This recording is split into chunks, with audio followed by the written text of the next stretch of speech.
Good morning, students. So in today's class, we will be discussing about limiting factor decisions. Now, what exactly is limiting factor? Limiting factor is nothing but it is a scarce resource. Scarce resource in business scenario means it could either be the machine hours is limited, that is the number of hours in which the machine can work is limited, or the labor hours is limited, or the quantity of raw materials is limited. So this is the meaning of limited resource. Now, the decision-making process when the resources are limited are slightly different. Suppose you have $1 million. Then it is pretty easy to decide what to buy because you have got ample resources. But if you have only $100, then you will have to prioritize what to buy first, what to buy second, what to buy third. Just like that in business, if you have to make a decision when there are limited resources, it is slightly tricky. So let's get started and let's see how the decision making is done in a business scenario. Okay, so limiting factor decisions. What did I say limiting factor was? Limiting factor is a scarce resource. Examples are labor hours, machine hours, and quantity of raw materials. And what is the decision that we have to take? Now, suppose you are manufacturing two products. We have to decide whether to manufacture product one or product two first because our resources are limited. Now, let's assume that we are doing a business. So, which business should we do? Cutlet business? If I say cutlet business again, I know you people will kill me because for n number of times I've used that example. So, let's take some other business. So, which business should we do? Shall we manufacture cakes and donuts? Very tasty products, right? So our business is to make cakes and donuts. Okay, so here comes our two products. One is cakes and the other one is donut. The contribution per unit is $10 for the cake and $7 for the donut. Now tell me, which is the better product or which is the more profitable product? Cakes, right? Because each cake contributes $10 and the donut contributes only $7. Agreed.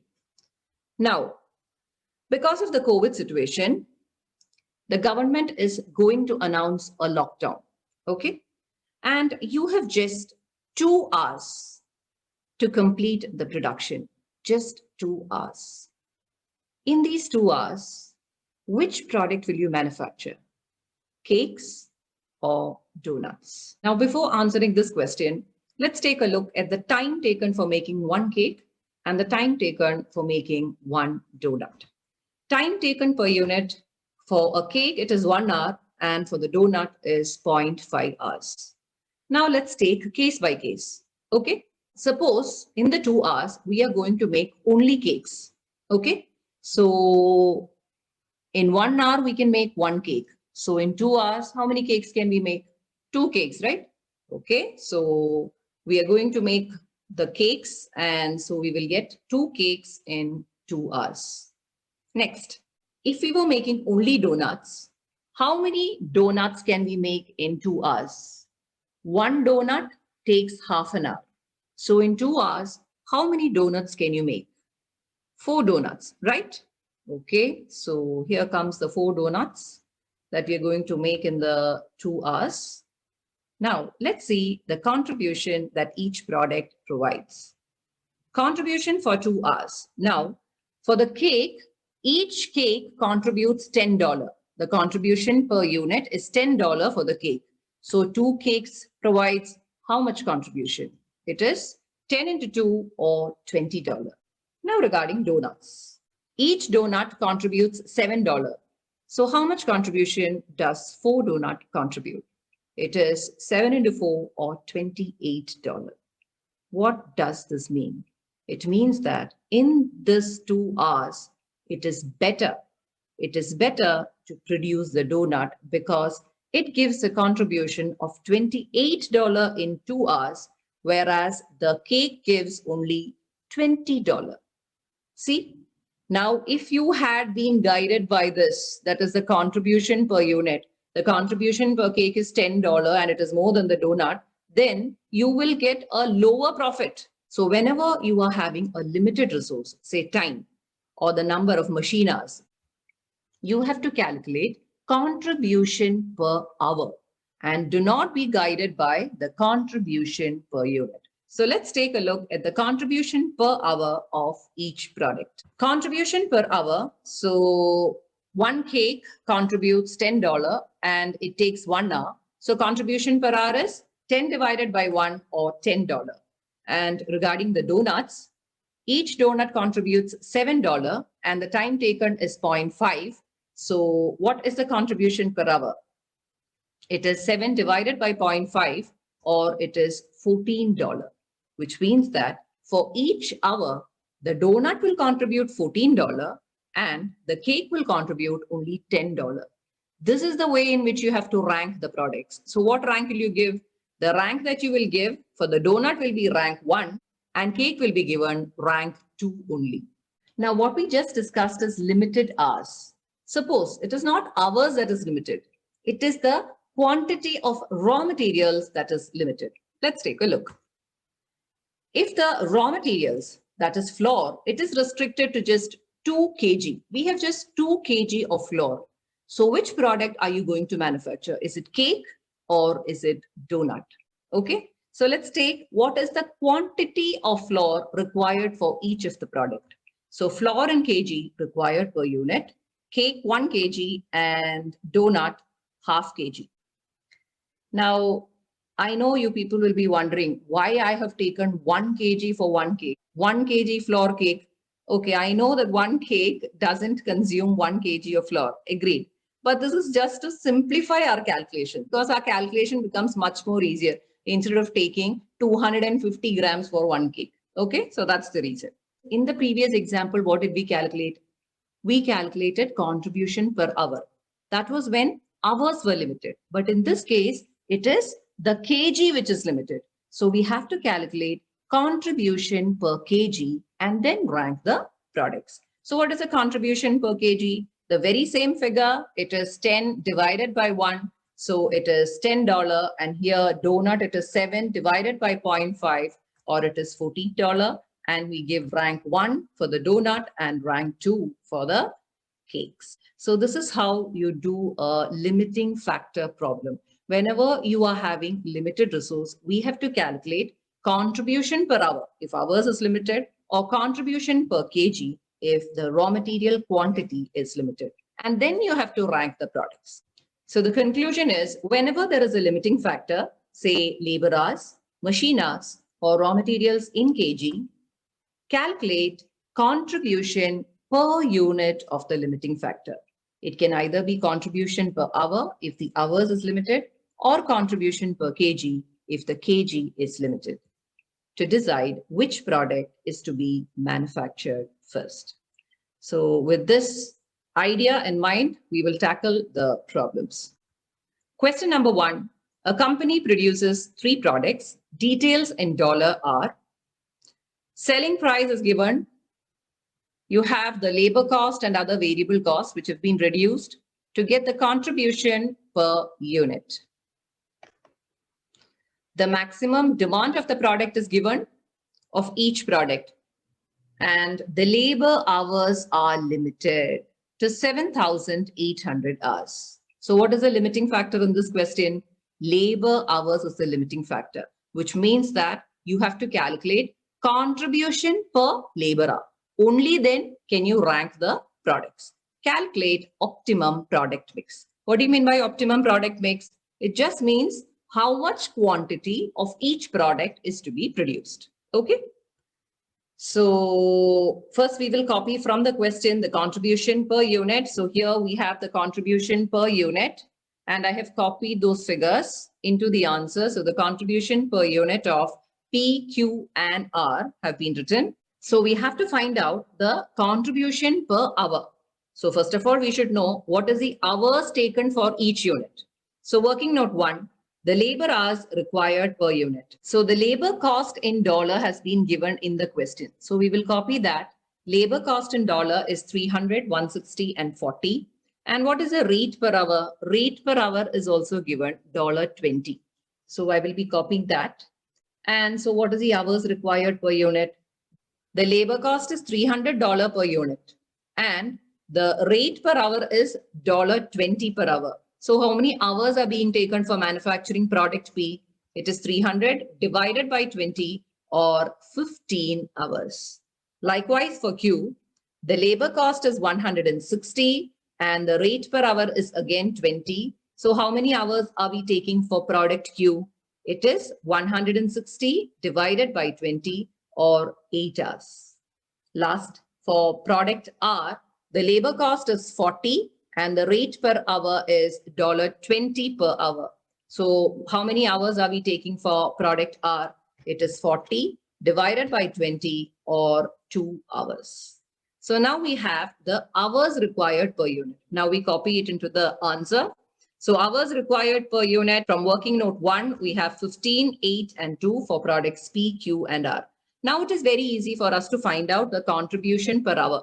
How do we find out the contribution per hour? It is contribution per unit divided by hours required per unit. So we will get the contribution for 1 hour of each product. So let's do the calculation. Contribution per hour of product P, it is 210 divided by 15, which is $17.5 per hour.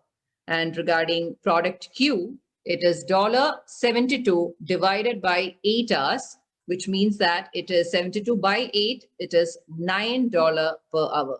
And as for product R, the contribution per unit is $46 and each unit takes 2 hours. So in 1 hour, the contribution is 46 by 2 or $23 per hour.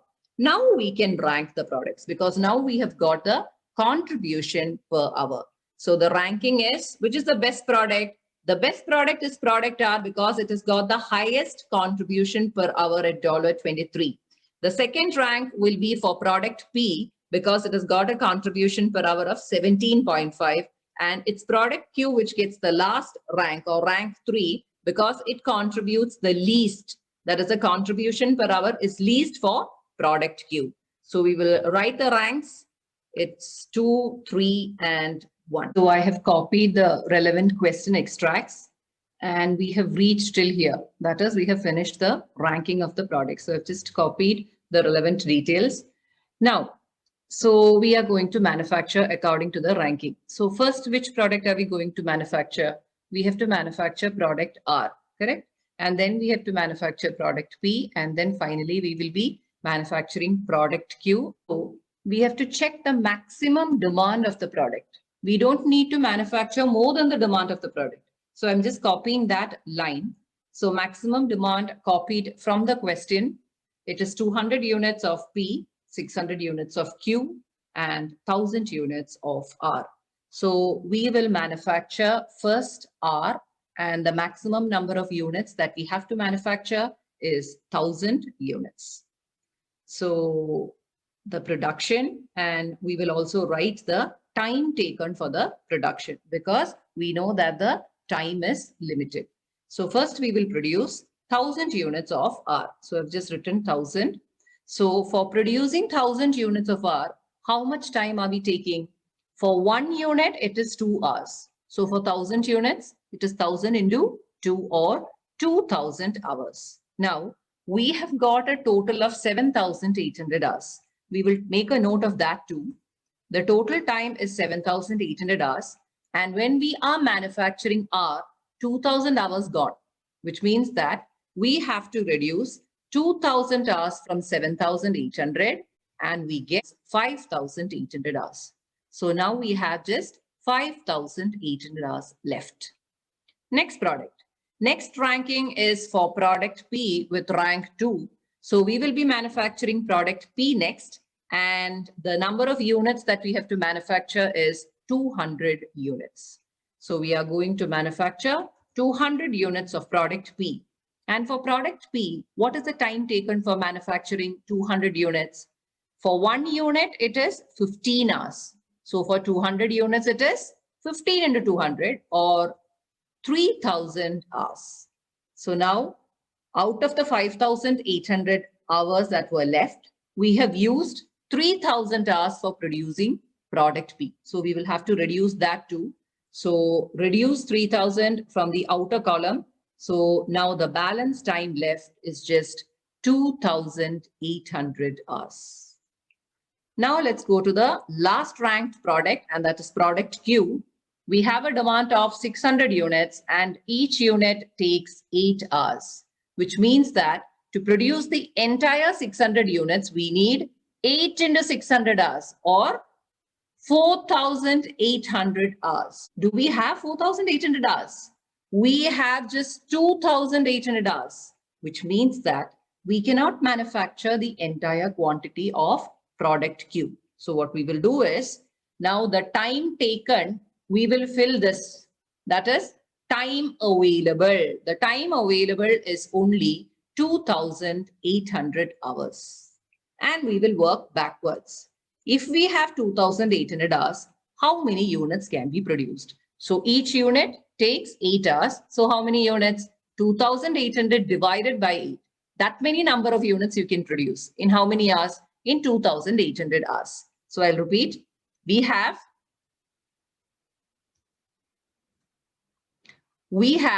just 2,800 hours left. For manufacturing this entire quantity of Q, we need 600 into 8 or 4,800 hours. But we don't have that much time. So what we will do is, we will key in this 2,800 hours here. That is the available time with us. Okay. So the available time is 2,800 hours and each unit takes 8 hours. So if each unit takes 8 hours, how many units can we produce in 2,800 hours? It is 2,800 divided by 8, or we can manufacture just 350 units of product Q. So the optimum product mix is product P 200 units, product Q 350 units, and product R 1000 units. So just let's make a note of it.